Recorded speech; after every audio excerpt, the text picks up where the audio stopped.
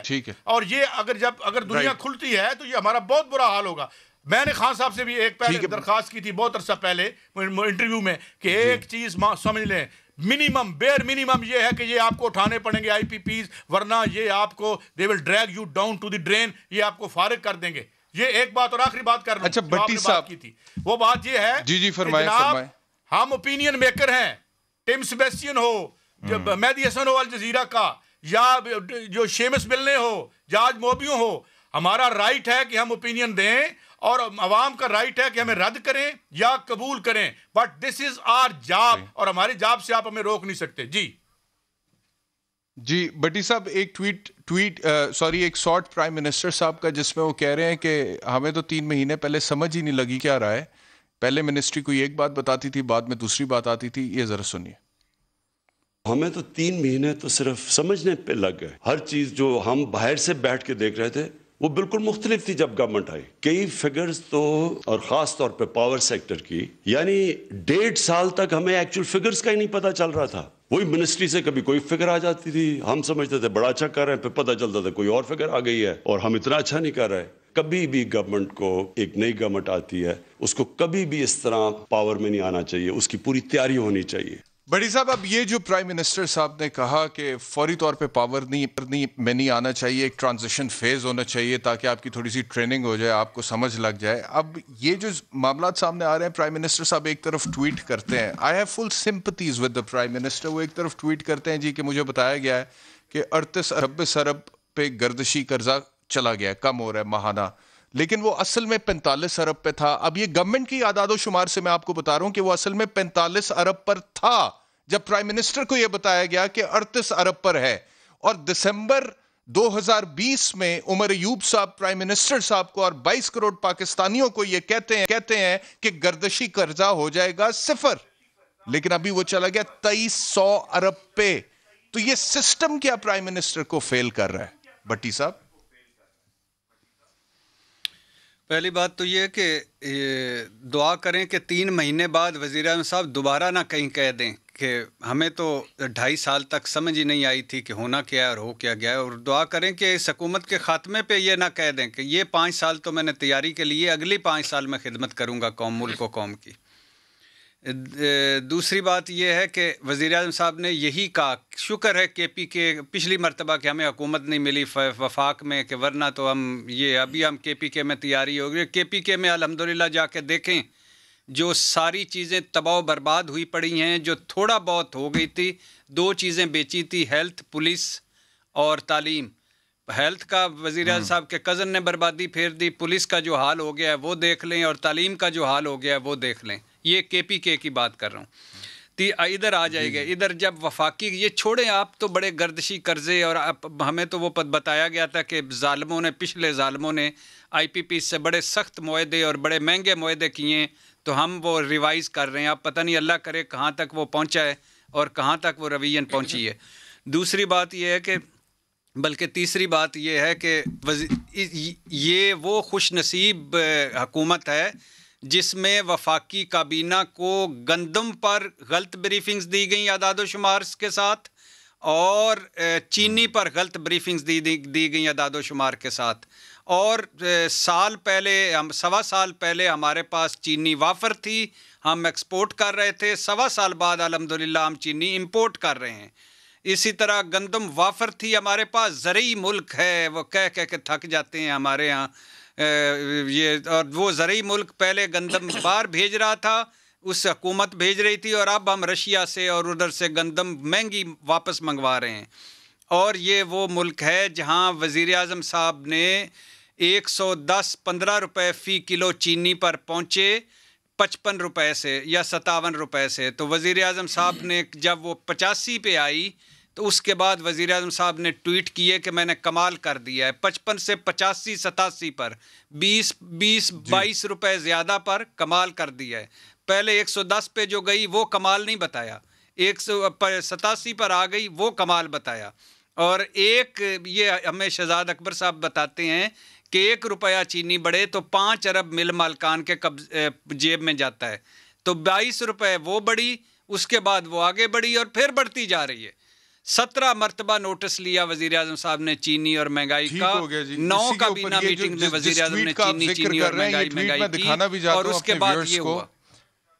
بڑی صاحب یہ چینی کے حوالے سے جس ذکر کر رہے ہیں, یہ دسمبر 12 2020 کا ٹویٹ ہے پرائم منسٹر آف پاکستان کا. یہ آپ اپنی اسکرین پر دیکھ بھی سکتے ہیں, جس میں پرائم منسٹر نے کہا کہ ماشاء اللہ sugar is selling at a national average of ₹81 per kg versus ₹102 per kg a month back.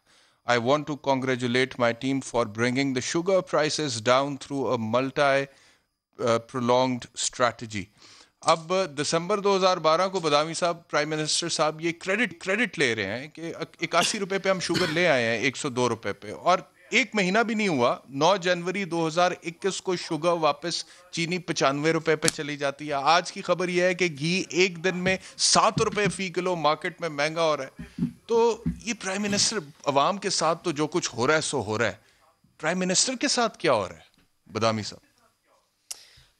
ایک تو معصومانہ سوال یہ جو اپنے پرائم جی ایک تو اوپینین دینے والی بات ہے, یہ ایسی بات ہے اس پہ میں نے بھی اپنی رائے تبدیل کی ہے. پہلے مجھے یہ لگتا تھا آج سے سال پہلے کہ اینکر کو صرف ایک سوال جواب, لیکن اب جو ماڈرن ڈے جرنلزم مجھے لگتا ہے اس میں اینکر صرف سوال جواب نہیں بلکہ اوپینین اس کو دینا چاہیے, اور اس میں کیا وجوہات ہیں وہ کبھی اس پر آپ پرائم رکھیں گے تو اس میں تفصیل سے بات ہوں گے, لیکن میری بھی اس میں پہلے رائے بہرحال مختلف تھی. اچھا اب دوسری ابھی جو آپ نے سوال پوچھا ہے معصومانہ سوال کی بھی جو مجھے آواز آئی, دیکھیں اب اگین پہلی بات تو وہی ہے کہ بھائی یہ تو آج بتا رہے ہیں ہمیں ارباب اختیار کہ یہ سارے جو ہے یہ اکنامک فینومیناز ہیں جس کی وجہ سے بجلی مہنگی ہوتی ہے, چینی مہنگی ہوتی ہے, اسٹیل مل بند ہوتا ہے, سرکولر ڈیپ بڑھ جاتا ہے. کل تک تو آپ نے کبھی اس کو as an economic phenomena describe ہی نہیں کیا. آپ نے کہا بات بڑی سیدھی ہے, پاکستانیوں مہنگائی ہو جائے, اگر بجلی کا بل بڑھ جائے سمجھ جانا وزیر اعظم چور ہے. پاکستانیوں اسٹیل مل اس لیے بند ہے کہ ایک آدمی اس کا نام نواز شریف ہے, اس کا اپنا لوہے کا کاروبار ہے, وہ پیسے بنا رہا ہے, اسٹیل مل برباد ہو رہی ہے. تو پاکستانیوں چینی اس لیے مہنگی ہو رہی ہے کہ ایک آدمی ہے اس کا نام آصف زرداری ہے, وہ شوگر ملے پیسے بنا رہا ہے سب. اب میں نہیں کہہ رہا آپ نے سب غلط کہا تھا, لیکن اگر آپ نے ساری باتیں ہر بہر صحیح کہی تھیں تو پھر تو پاکستانیوں آج نواز شریف تو نہیں ہے وزیر اعظم, اس کا اسٹیل کا کاروبار نہیں ہے. آج آصف زرداری صاحب تو آج تو اپنی کرنے کے منمانی کرنے کے اس میں نہیں, آج تو آپ ارباب اقتدار ہیں, تو بھائی آج آپ کر لینا معاملہ. تو گورننس کے فرنٹ پہ معاملات بہت زیادہ حد تک خراب ہوئے ہیں.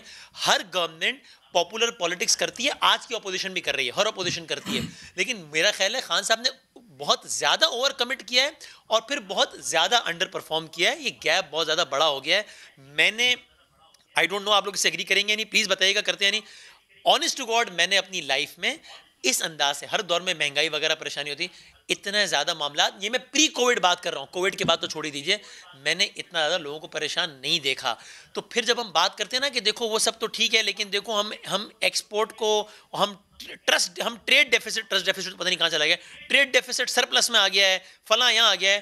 تو بھائی عام آدمی کو تو ڈیفیسٹ کی, جو بالکل عام آدمی ہے اس کو تو شاید اسپیلنگ کا اور مطلب بھی نہ پتا ہو, اس کو بھائی اس سے مطلب ہے کہ میری جیب پہ پہلے کتنا بوجھ تھا, آج اس سے کم بوجھ ہے زیادہ. اگر آج اس سے زیادہ ہے تو پھر وہ اس سارے فلسفے کا کیا کرے گا, اس کو تو اپنی جیب سے مطلب ہے نا. جی ٹھیک ہے, ایک بریک کا وقت ہو گیا. بریک کے بعد واپس یہ وسیم جو کہہ رہے تھے کہ میں نے اپنی زندگی میں لوگوں کو اتنا پریشان نہیں دیکھا. خیر یہ ان کا اپنا اوپینین ہے, صحیح ہو سکتا ہے, غلط ہو سکتا ہے, آپ اتفاق کر سکتے ہیں, اختلاف کر سکتے ہیں, لیکن اس چیز سے ضرور فرق پڑتا ہے کہ پرائم منسٹر کیا سوچ رہے ہیں, اور پرائم منسٹر کیا سوچ رہے ہیں یہ آپ کو بریک کے بعد بتاتے ہیں.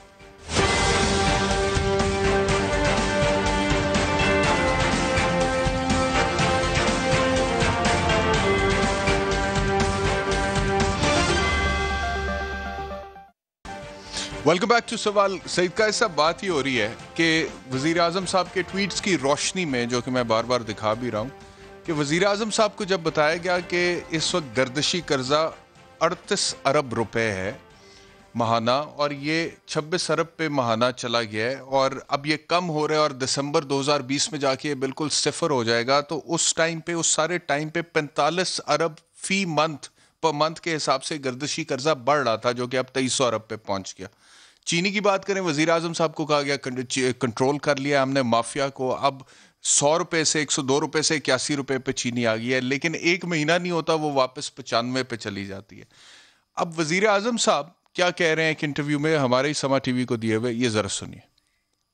یہ میڈیا کی ایک میرا بہت بڑا کمپلینٹ ہے کہ 30 سال سے اس ملک میں ان کے دور میں وہ ایک دوسرے کو کرپٹ کہہ رہے ہیں, ان کے اوپر باہر کتابیں لکھی ہوئی ہیں ان کی کرپشن کی, ان کو کمپیئر کریں وہ پارٹی جو بھی 2 سال سے آئی ہے. پھر میڈیا میں وہ بیٹھ جاتے ہیں وہ ٹاک شوز کے اوپر, ایک ہوتا ہے وہ ایسے لوگ ہیں جس کے اوپر 18 قتل ہیں, دوسری طرف ہمارا ایک ممی ڈیڈی ٹائپ بیٹھا ہوتا ہے. قرآن کی آیت ہے کہ کیا ایک بد کردار آدمی اور ایک جو کہ ایک نیک آدمی ہے, وہ ان کو آپ ایک ہی ترازو میں تولیں گے؟ وہ نہیں ہے, برابر نہیں ہے. وہ بہت ججمنٹل ویسے اسٹیٹمنٹ تھا. قائد صاحب وہ کہتے ہیں کہ ایک طرف وہ آدمی بیٹھا ہے جس پہ 18 قتل ہے, دوسری طرف ہمارا ایک ممی ڈیڈی بیٹھا ہوتا ہے, تو انہیں لگتا ہے کہ انہیں ریپریزنٹ صحیح نہیں کیا جا رہا. دیکھیں بات یہ ہے کہ عمران خان صاحب نے یہ جو بات کی ہے نا کہ مجھے بات سمجھ میں نہیں آ رہی تھی، میں اسے بڑا اپریشیٹ کرتا ہوں. اگر انہوں نے صدق کے دل سے کہی ہے تو وہ آج بات سمجھ لیں. اس کی وجہ یہ ہے ہمیں پہلے ہی سمجھ تھی. آپ دیکھیں یہ ہوا کیا ہے. یہاں سے صرف میاں نواز شریف صاحب رخصت ہوئے ہیں، کارٹلز رخصت نہیں ہوئے. آج جو خود بینیفیشری ہوتے ہیں چینی کی قیمت میں اضافے کے، وہ اسی پہ سر آپ نے سارے ریاست کے اثاثے آف لوڈ کر دیے. 100 آپ نے جو پرائیویٹائزیشن کی جس میں 90 فیکٹریاں بند ہو گئی ہیں. آج آپ کی معیشت کے لیور، مین لیور جو ہیں وہ عالمی مہاجروں کے پاس ہیں، باقی ان کے پاس ہیں، اور جو ان کے کیبنٹ میں بیٹھے ہوئے ہیں ان کے پاس ہیں جنہوں نے سٹیل مل برباد کی.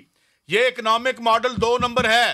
خان صاحب اگر آپ کو یہ ریئلائزیشن ہو گئی ہے تو I am the happiest man under the sun. آج اگر ہو جائے تو بہت بہتر ہے.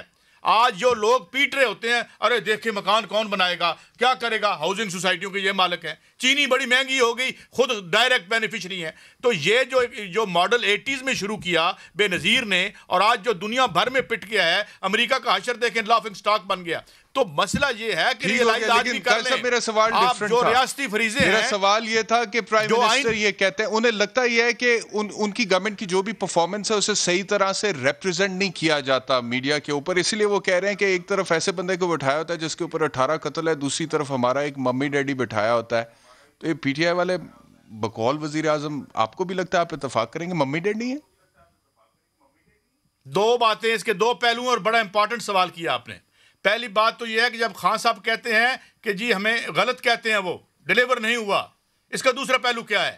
جب اس کو یہ 70 سال تک حکومت کرنے والے جرائم پیشہ لوگوں کی دوبارہ آمد کے رستے ہموار کرنے کے لیے میڈیا پر بیٹھ کر ماتم کرتے ہیں، وہ اس سے بڑا جرم ہے. میں بار بار کہہ چکا ہوں، کہانی جو نواز شریف بے نظیر بھٹو سے آگے عمران خان تک آئی ہے، اس کو آگے جانا ہے. پیچھے بربادی ہے، پیچھے جائیں گے تو پتھر کے ہو جائیں گے. عمران خان صاحب غلط کہہ رہے ہیں. بٹی صاحب مجھے یہ بتائیے گا کہ یہ جو پرائم منسٹر کی سوچ ہے، ارشاد بٹی صاحب، یہ جو پرائم منسٹر کی سوچ ہے وہ کہتے ہیں کہ جی ہمارا ایک ممی ڈیڈی آپ بٹھا دیتے ہیں، دوسری طرف وہ جس نے 18 قتل کیے. یہی وجہ ہے کہ پرائم منسٹر نے پھر الیکٹیبلز کے حوالے سے سوچا، اور پاکستان تحریک انصاف میں بہت سارے ایسے لوگ ہیں جو ابھی بہت امپورٹنٹ پوسٹ پر ہیں جن کا تعلق دوسری پارٹیوں سے تھا. ابھی وقفے میں سعید قاضی صاحب نے استاد امان اللہ صاحب کی ایک بات سنائی، مرحوم امان اللہ صاحب کی. تو یہ جو اتنا ہیوی شو آپ کر رہے ہیں اس میں وہ میں ضرور سنانا چاہوں گا پوری قوم کو. وہ یہ ہے کہ وہ کہتے ہیں، ان کی ایک تھی کہ جو دھرتی ماں کہتے ہو، دھرتی ماں دھرتی ماں دھرتی ماں، اور دھرتی ماں کی رجسٹریاں کرواتے ہو. یہ آپ نیچے سے اوپر لے جائیں تو یہی ہے. دوسرا بادامی صاحب کے لیے شعر ایک چھوٹا سا ہے. بڑا محسوس ہوتا ہے تیرا محسوس نہ کرنا.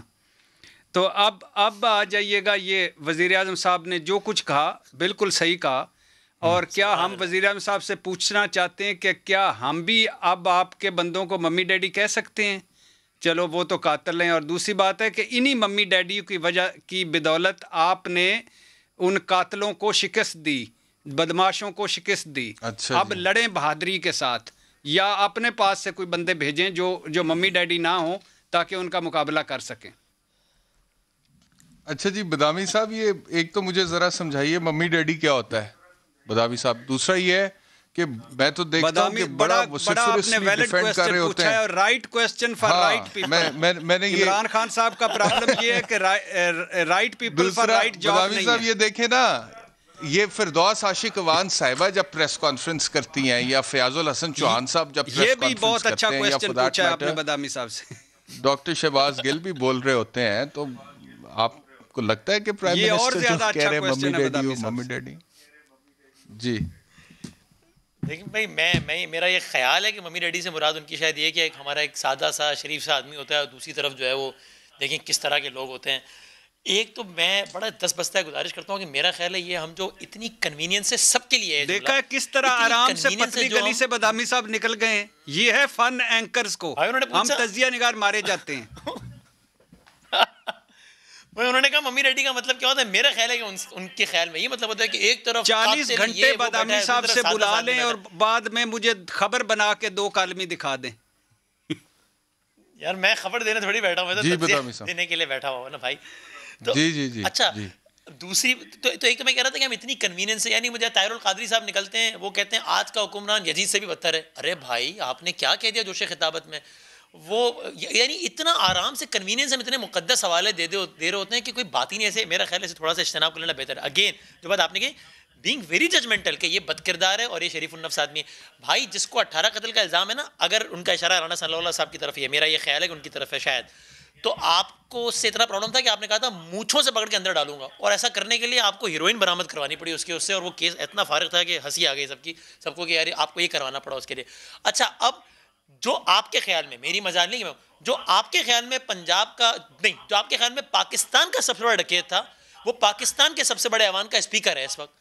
جو آپ کے خیال میں اس قابل بھی نہیں تھا کہ اس کو چپراسی لگایا جائے، وہ پاکستان کا وزیر داخلہ ہے اس وقت. تو حکم ہمارے لیے کیا ہے؟ ہمارے لیے حکم یہ ہے کہ یار دیکھو میں اس کو آج بھی ڈکیت سمجھتا ہوں تو تم اس کو شو میں نہ بٹھاؤ.